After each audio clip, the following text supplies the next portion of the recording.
Welcome back to the deep dive. Today we're looking at one of the most popular facial creams out there. Oh, definitely. A huge one. I mean, the claim is a jar sells every 30 seconds in the US. So our mission is to analyze its marketing, specifically that 72-hour hydration promise, and, see how it stacks up against the science. And before we really get into it, just a quick disclaimer. This is all educational commentary. We're Yeah. looking at transparency, ingredients, that kind of thing.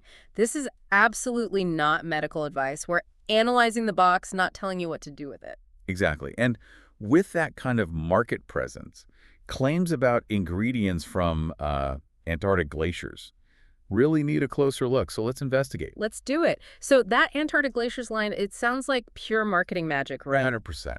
But there's actually a scientific root to it.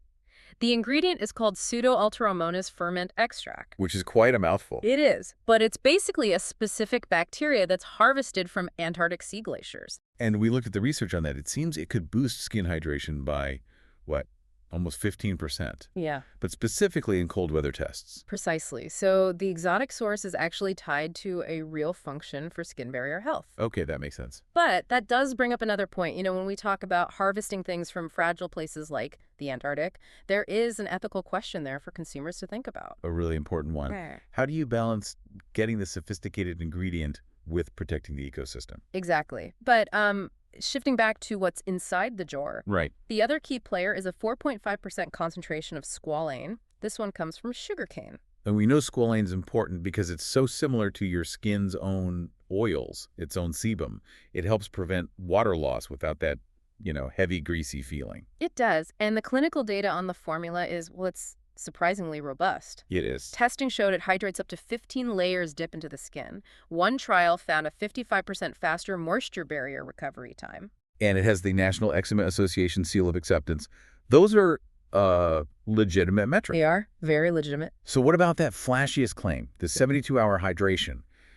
How does that hold up scientifically? Well, this is where it gets interesting. There's a difference between barrier repair and sustained hydration. Yeah. The data on barrier recovery, it's solid. But a 72-hour hydration claim is very hard to prove outside a lab where, people aren't watching their faces. Of course. So it's less of a scientific guarantee and more of an aspiration. It speaks to the quality of the formula, which is designed to keep that barrier strong for a long time. So the chemistry is good, but how does it work for real people with, different skin types? Because the feedback we saw was really divided.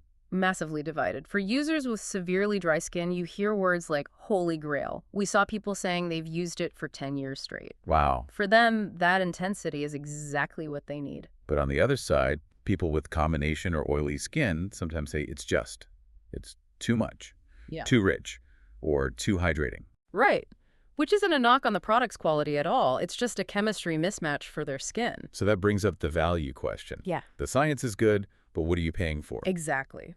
We found that while it is a legitimately well-designed intensive formula, some drugstore options, like the Walgreens Ultra Moisturizing Cream, have nearly identical key ingredients. For what, about a third of the price? Yeah. Something like $13? I know, yeah. But let's break down the cost. If you have that extremely dry skin and this specific blend works perfectly for you, the big jar lasts about 6 months. Right. That comes out to maybe $12 a month. So you're paying a premium, but it's for an intense formula that is solving a real problem for you. At the end of the day, the value of a premium product like this really hinges on one thing: how that exact ingredient cocktail works with your individual skin chemistry. Knowing your own skin is, well, it's everything. And as you think about that, remember what we mentioned about sourcing. If these sophisticated ingredients from places like the Antarctic are a key feature driving that price up, what responsibility do we as consumers have to make sure that collection stays sustainable and ethical? That's something to mull over.